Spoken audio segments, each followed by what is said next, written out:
Gravando? Gravando. Hoje tem fio pra todo lado aqui, né? Né, Val? Bastante. Impressionante. Por um mundo com menos fios. Mas vamos lá.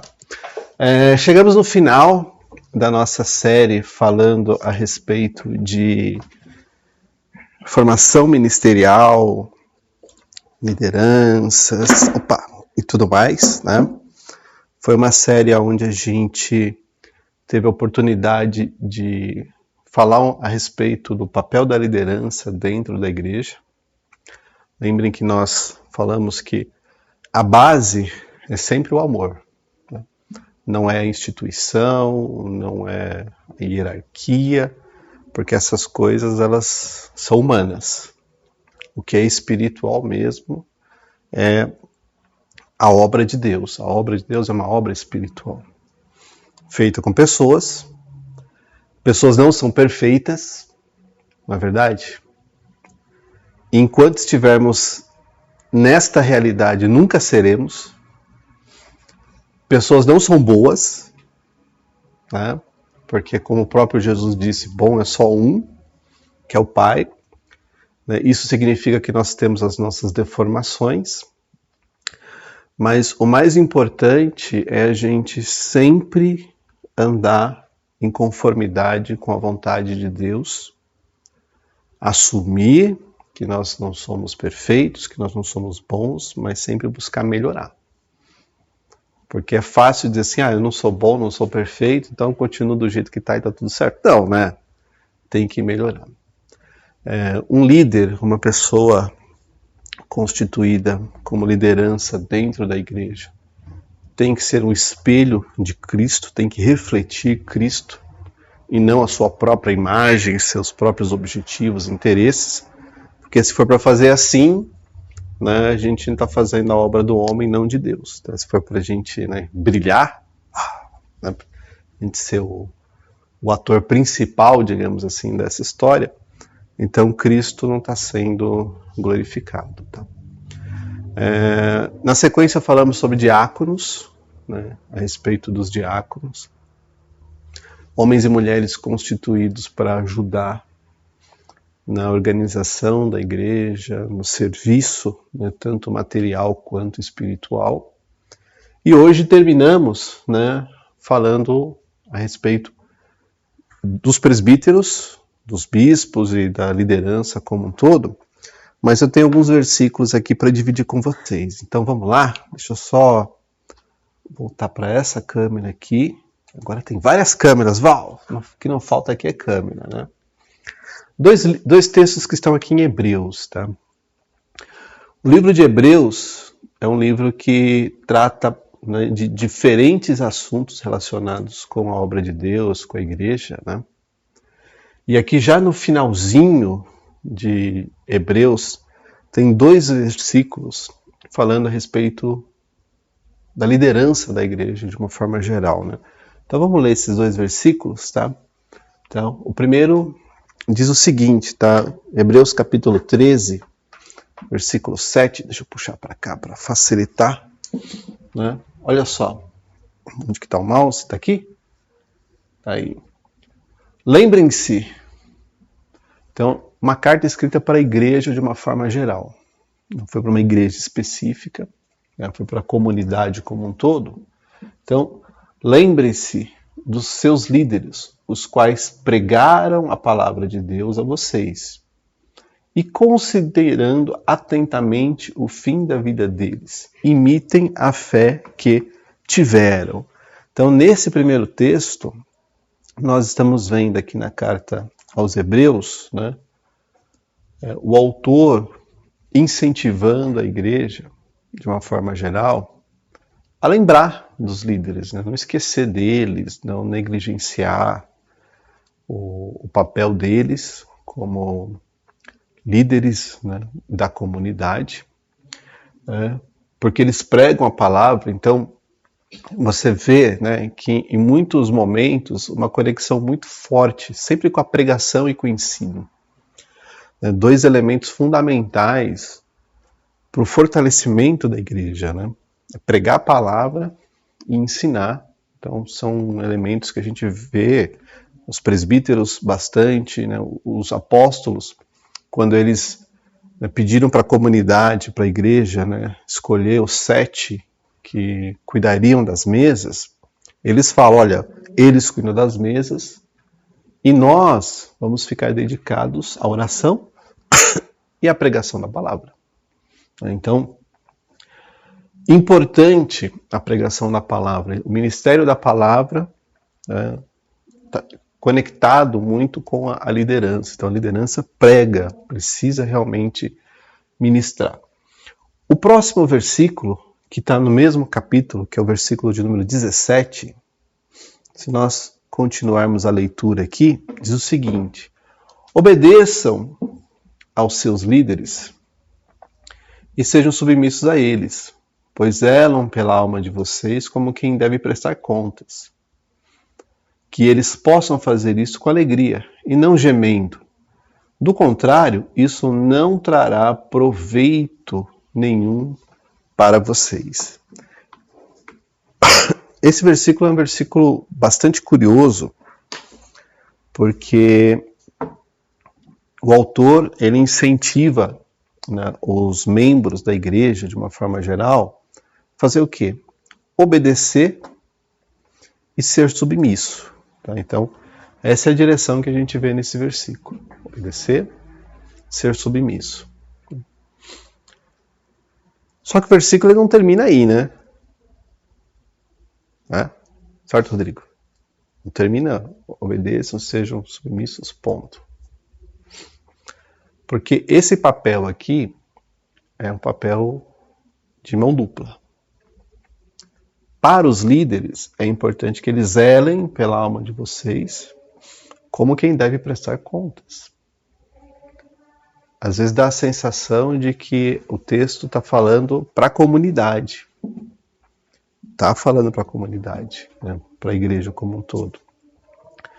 Mas está destacando também uma coisa que os líderes não podem abrir mão, que é o zelo pela alma, pela vida espiritual daqueles que estão na igreja. Por quê? Porque eles vão prestar contas. Então, um líder que descuida da sua igreja, do seu grupo, da sua comunidade, está cometendo um erro gravíssimo. Porque o papel dele é cuidar, o papel dele é zelar. E se ele abre mão disso, desse zelo, desse cuidado, ele esquece que ele vai ter que prestar conta a respeito disso. Tá? Só que aqui é importante que a gente saiba, que a gente avalie, que esse trabalho de cuidar e esse trabalho de ser cuidado, né, tanto a igreja quanto a liderança, ele tem que sempre estar em conformidade com Cristo. Por que é importante que vocês saibam e ouçam? E que bom que é um pastor que está falando, né? Se a gente tem uma situação onde o líder ele não age em conformidade com Cristo, com a vontade do Senhor, com aquilo que diz nas Escrituras, está descredenciado para a liderança. Imagina que um líder tirano, um líder que quer impor a sua vontade, que quer que as coisas sejam do seu jeito, ele que manda, ele que faz, ele que é o cara, digamos assim. Nós vimos na semana passada alguns versículos, lembram? Que ele não pode ser um dominador, não pode ser um tirano. Então, quando um líder age, né, fora desta conformidade, fora deste padrão, perdeu a sua credencial de líder. Imagina nós aqui, nós somos uma igreja. Então, imagina que, né, a liderança da igreja fosse uma liderança como muitas que a gente vê por aí, né, Marquinhos? Que quer mandar nas pessoas, que oprime, que fala: eu sou uma autoridade sobre a sua vida, eu estou mandando você vir aqui agora. Perdeu, gente. Isso não é padrão de Cristo. está desqualificado como líder. E a gente tem que ser obediente e submisso àqueles que estão qualificados como líderes constituídos no padrão de Cristo. Se a gente começa a obedecer qualquer tirano, qualquer dominador, qualquer pessoa que quer ser senhor da nossa vida, aí a gente caiu para o fanatismo. Porque o fanatismo é isso. O fanatismo é você seguir homens sem questionar aquela obediência cega, aquela obediência que não pensa, que simplesmente faz porque ele que está mandando, porque ele que está ordenando. E esse tipo de fanatismo não pode existir dentro da igreja. A igreja é formada por pessoas imperfeitas e não tão boas quanto deveriam ser. Essa é a realidade. E se a gente descuidar disso e começar a pegar um versículo como esse, tirar deste contexto que eu estou trazendo para vocês, né? E eu sei que tem muita gente aí fora que tira desse contexto para se pôr na condição de chefe, né? De autoridade. Então, Marquinhos, tem que fazer porque eu falei para fazer. Não fez ainda por quê? Né? Então, isso não é liderar no padrão de Cristo. O padrão de Cristo não é opressor, não não constrange ninguém a fazer algo que a pessoa não quer fazer, ou não pode fazer, ou não precisa fazer. Tá? Então, cuidado para a gente não interpretar um versículo como esse, né, acreditando que tem que ser submisso, tem que obedecer e ponto. Não é assim que funciona.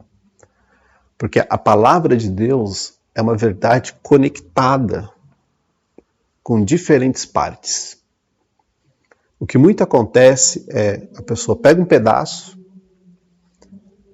dessa verdade, uma parte dessa verdade conectada, né, e faz daquilo uma doutrina, faz daquilo uma lei, faz daquilo uma regra e pronto. Tá? Eu posso dizer para vocês que, assim, esse negócio de que há autoridade sobre a vida das pessoas, isso é uma coisa meio torta, assim, de pensar. Né? A autoridade é de Cristo. Né?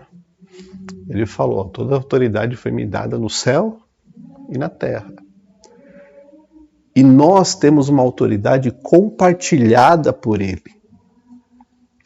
Mas não para sermos autoridade uns dos outros, mas para pisar escorpiões, serpentes e saber que nenhum dano vai ser feito. Ou seja, uma autoridade sobre o mundo espiritual e não sobre as pessoas para fazer delas, né, senhores. Né? Que o que acontece muito com alguns líderes por aí é que eles querem ser o senhor, né, das pessoas da igreja. Quando isso acontece, esta pessoa perdeu credibilidade espiritual, né?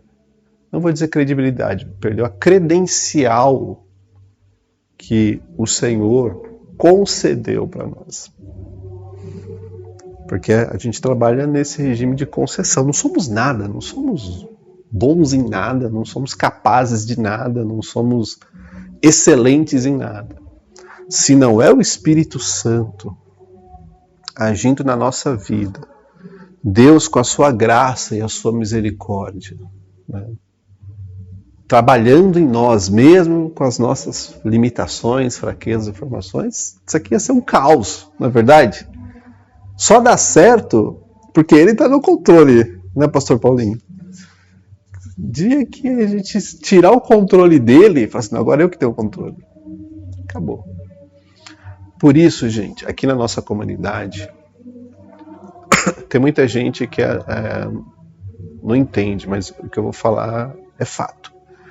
Nós temos o cuidado e o temor de fazer aquilo que Deus quer que seja feito. A gente não fica inventando as coisas. A gente ora, né, pastor? A gente busca a direção. Se Deus falou para fazer, a gente faz. Se Deus falou para não fazer, a gente não faz. E se Deus não falou, a gente espera. Pelo sim ou pelo não. Por quê? Porque a igreja é formada pelas pessoas, não é o prédio, não é nada disso. Então, se a gente não tiver nesse tipo de alinhamento, né, dizer ao Senhor, seja feita a tua vontade, não a nossa. Então a gente espera. Quando a gente tem certeza que a gente vai e faz. Quando a gente não tem certeza, a gente continua orando. Tá orando. Por quê? Porque a gente não tem pressa. Tem que fazer. Por que tem que fazer? Tem que fazer. Não, tem que fazer quando Deus quer que seja feito. Ele não levou o povo para peregrinar no deserto 40 anos. Não podia ser só 40 dias? Deus não tem pressa com as coisas.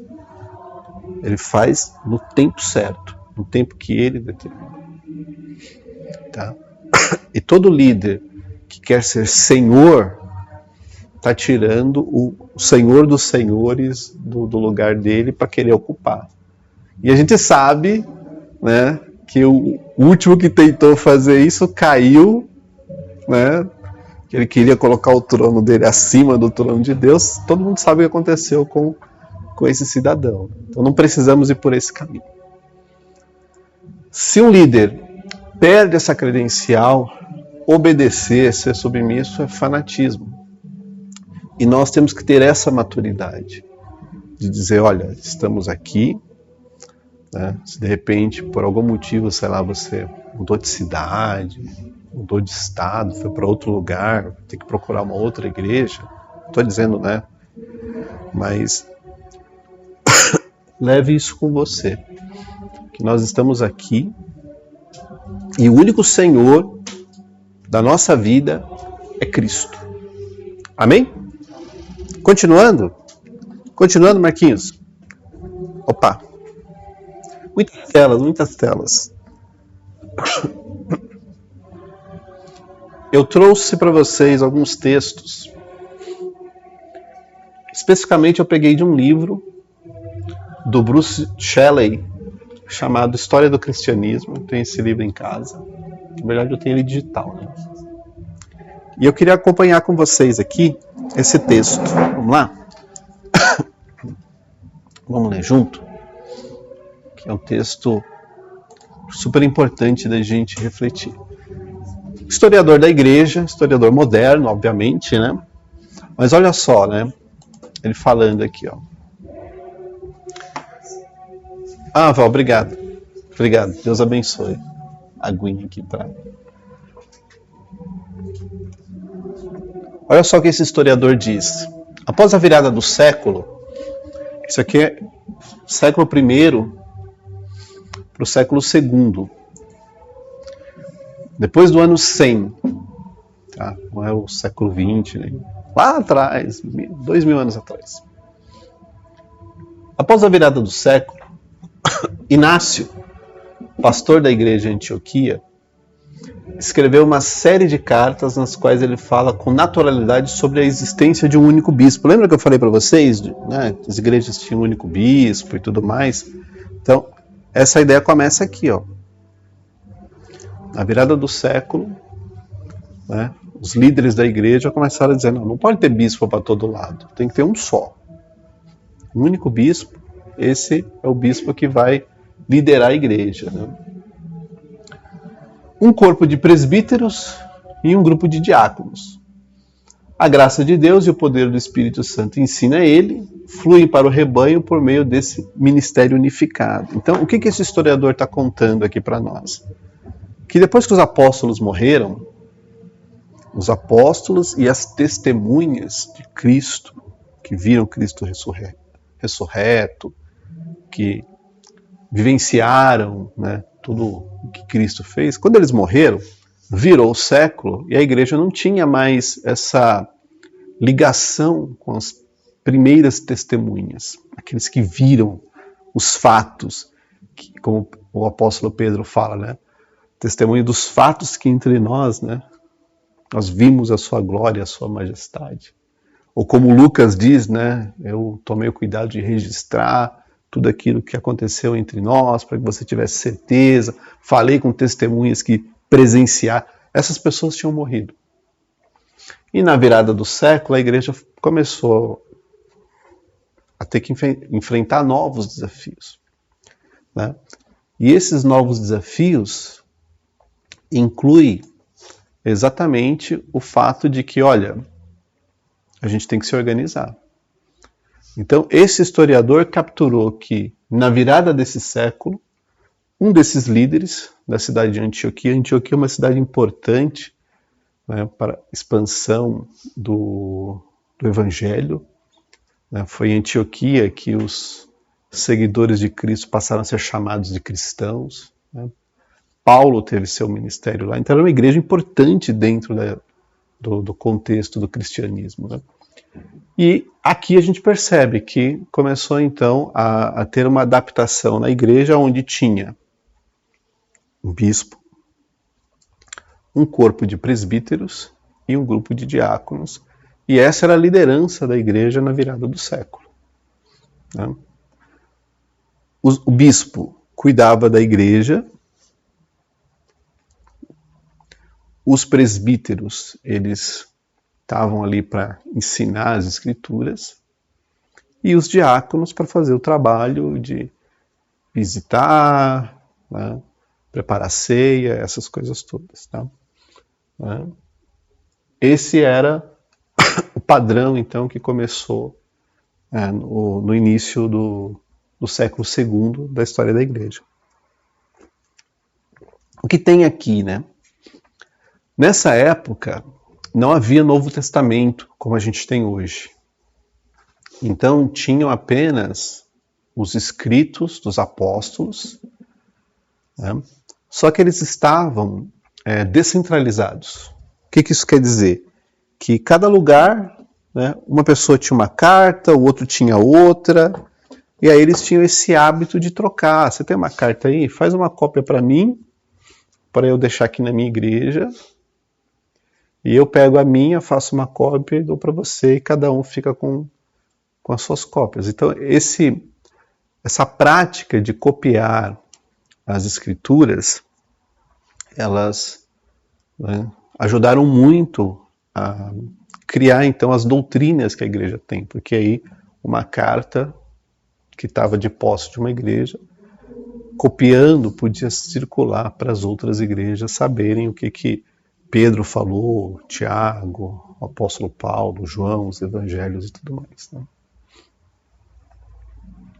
Além disso, as igrejas tinham, não aparece aqui, mas as igrejas tinham os leitores. Quem eram os leitores? Eram pessoas que sabiam ler, porque era raro saber ler naquela época. Às vezes nem o bispo sabia ler. Porque para saber ler você tinha que ter de nome educação formal, alguém que te ensinou. Então, os leitores, eles eram aqueles que liam o Antigo Testamento e as cartas, né, que os apóstolos escreviam no início do culto. Exatamente como a gente faz hoje. Sabe? Vai iniciar o culto, o que a gente faz? Uma leitura. De onde que veio isso, né? Dessa época. As coisas começaram lá no século II. Então tinha uma pessoa que antes de iniciar o culto fazia a leitura. Ou lia um salmo, ou lia um trecho de uma carta. Não era uma leitura rápida, gente. Era uma leitura demorada. Demorada. E aí depois o bispo entrava para falar sobre essa... Quando ele não sabia ler, né? Porque era comum o bispo não saber ler também. Comum não, né? Era possível. O bispo entrava para explicar aquela passagem que foi ler. Ministrava em cima daquela passagem. Depois de um tempo, depois de um bom tempo, né, começaram a introduzir o canto dentro da igreja. Aí começaram a ter os bispos, os presbíteros, os diáconos, os leitores e os cantores. Então, e aí o canto começou a fazer parte da igreja. E era um canto bem diferente desse que a gente tinha, né? O canto na igreja era um cara que falava assim, né? O Senhor é o meu pastor. A igreja respondia, e nada faltará. Sabe aquele que a gente vê na missa, né? Era aquele jeito, né? Só que de um jeito meio vocalizado, assim, não era uma leitura, como se alguém estivesse entoando, né? E aí as coisas foram aprimorando até chegar ao modelo que a gente tem hoje. Então, o modelo que a gente tem hoje não é de hoje. Ele vem desde essa época aqui, quando a igreja precisou se organizar para construir o seu culto e tudo mais. Continuando, nesse mesmo slide que a gente está vendo aí, né? Quando as igrejas, e aqui tem uma questão bastante importante, né? Quando as igrejas, olha só o que aconteceu, né? Elas conferiram, elas entregaram aos bispos o poder de perdoar os pecados. E o cristianismo católico, então, alcançou esse tipo de maturidade. O episcopado, né, representa o poder e o prestígio que os bispos tinham dentro da comunidade. Então, olha só que coisa, né? A igreja falou assim, bem, vamos dar para os bispos o poder de perdoar os pecados das pessoas. A partir do segundo século, a igreja, ela deixou a graça em segundo plano e trouxe para primeiro plano o moralismo. Então, tinha certos pecados que não adiantava você orar e pedir perdão. O bispo é que tinha que te perdoar. Um exemplo, adultério. Adultério era o tipo de coisa que, ó, se o bispo não te perdoar, acabou. E a comunidade, ela ficava sabendo das coisas que estavam acontecendo. Agora, gente, imagina, né? Quantas pessoas não se desviaram da igreja, não porque elas queriam, mas porque tinha alguém que dizia assim, não, você não está perdoado, esquece. Se eu não estou perdoado e sem perdão não vou para o céu, deu ruim para mim. Tá? Então, isso aqui ilustra exatamente o que eu falei agora há pouco, do perigo quando, né, o líder quer ser senhor, a ponto de dizer, não, você eu perdoo, você não perdoa. E não tem jeito. Só que a coisa não para aí. Tá? Vamos voltar? Vamos seguir mais um slide? Deixa eu ver se vai. Vamos lá, mais um slide. Aqui outra pessoa, tá? Chamado Cipriano, de uma cidade que, né, de nome Cartago. Ele diz o seguinte, ó, ele começou a argumentar, e esse argumento ganhou uma aprovação geral, né, no intuito de lidar com esses graus de culpa, ou seja, os pecados que as pessoas cometiam, né, a igreja criou um sistema graduado de penitência. Então, começar. As penitências vêm daí. Aqui a gente está no 3º século já, tá? Somente após períodos variados de sofrimento pelo pecado, ou seja, pela penitência, os pecadores eram autorizados a participar novamente da ceia. O bispo estende perdão aos que haviam caído, desde que esses demonstrassem a sua tristeza, apresentando-se diante da congregação com roupas de saco e cinza na cabeça. Tinha que ter um pouco de humilhação, né? Para poder ter graça, né? Depois da confissão, então tinha que falar na frente da igreja.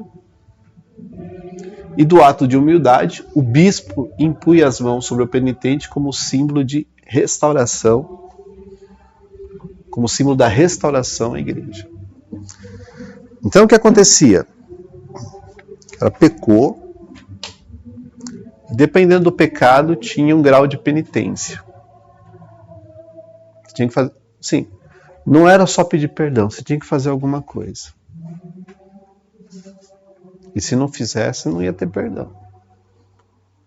E óbvio que a pessoa, no desejo de ter esse perdão, se submetia ao que ele dissesse para fazer.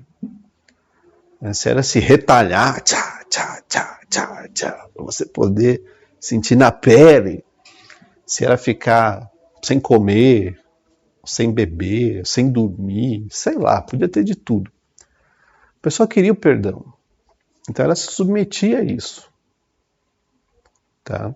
E como vocês viram, né? Deixa eu só alternar ali, como vocês viram, eram diferentes graus de penitência. Então tinha uma listinha, para esse pecado, o castigo é esse.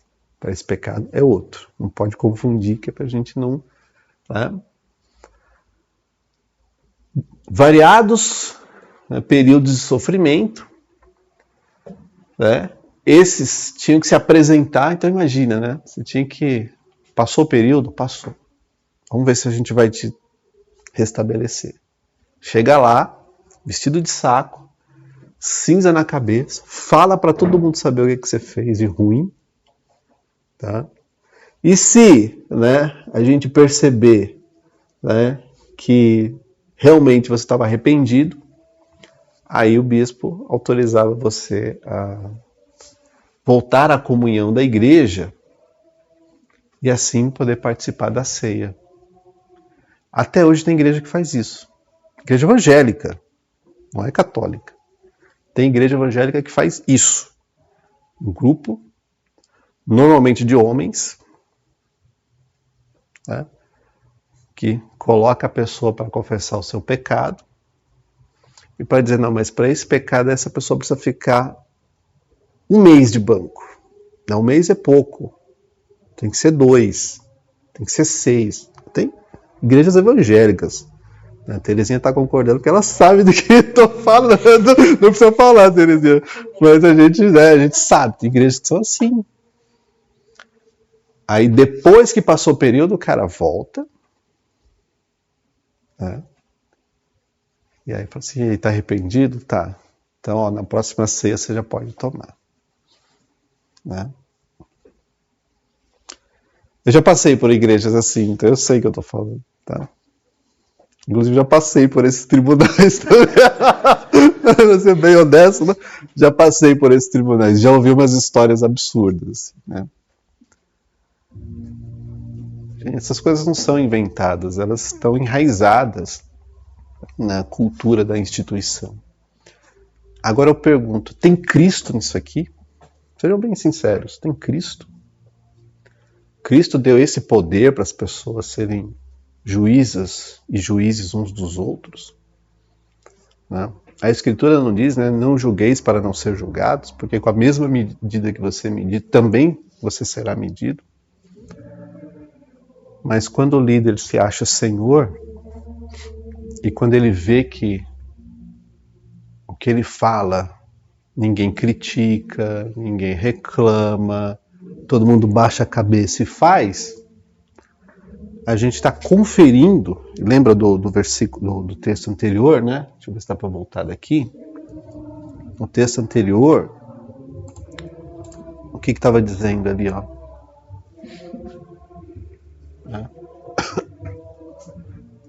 Aqui, segunda parte.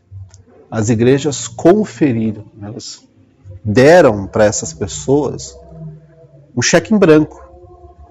O que é esse cheque em branco? Façam, acho que eu já estou passando do horário, façam o que você quiser. Você tem permissão para isso. E a pessoa fala assim, já que pode, né? É que eu falo, não tem ninguém questionando. E óbvio, gente, que quando alguém vai questionar, porque, né, mas não está errado, não está exagerando, etc e tal, alguém vai dizer o seguinte, olha, mas você tem que obedecer, que está nas escrituras, tem que obedecer, tem que ser submisso, não tem que ficar questionando. E a pessoa fala, Só que não funciona dessa forma. E como eu falei, né, agora há pouco. Ainda bem, eu não sei se ainda bem, talvez eu estou um pouco... Mas, como pastor, eu tenho lugar de fala, né, para dizer para vocês que isso é ridículo. Gente que quer ser senhor dos outros, quando o único senhor é que é Cristo. E é para Cristo que nós fazemos. E a gente só aceita e acata se tiver em conformidade com aquilo que Cristo fez, né?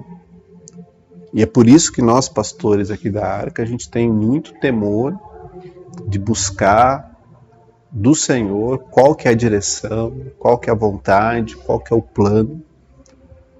Porque se a gente faz isso, a gente faz com uma retaguarda enorme atrás de nós, que é o Senhor, né, nos impulsionando a fazer aquilo que Ele quer. A gente começar a inventar coisa na nossa cabeça, sabe? Perdeu. Certo, Marquinhos? Bem, terminamos por aqui nosso módulo de formação, falando sobre liderança. Espero que vocês não tenham ficado chocados. Meu Deus do céu! Onde foi que nós erramos? Nós, igreja, né? Como um todo. Não a nossa aqui, mas enfim.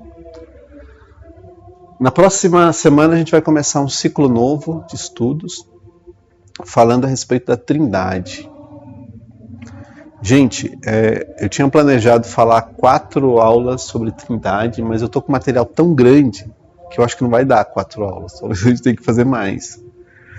Porque a Trindade é um dos 3 assuntos mais complexos que a gente tem para entender. Trindade, o segundo é a encarnação, como que Deus se transformou em ser humano. É extremamente complexo de entender. E as últimas coisas, o Apocalipse, o fim do mundo, porque cada um entende de um jeito, cada um fala que vai ser de um jeito. Então, são as 3 coisas mais difíceis que tem, não que as outras não sejam, né, mas num grau talvez diferente. Mas dessa vez a gente vai falar sobre Trindade. E é fundamental entender a Trindade, porque ela nos ajuda na nossa relação com o Pai, com o Filho, com o Espírito Santo. Amém? Era para ser 4, pastor, mas eu acho que não dá, né? Seria até um pouco de pretensão achar que um assunto tão complexo como esse, a gente, em 4 aulinhas aí de 40 minutos, a gente resolver. Não vai. A gente vai ter que mexer um pouco nesse planinho para fazer uma coisa bem feita, bem completa, para não ter dúvida. Então, se tiver que ser mais, a gente faz mais, mas o mais importante é que a gente vai entrar nessa seara. Amém? Vou interromper aqui a gravação.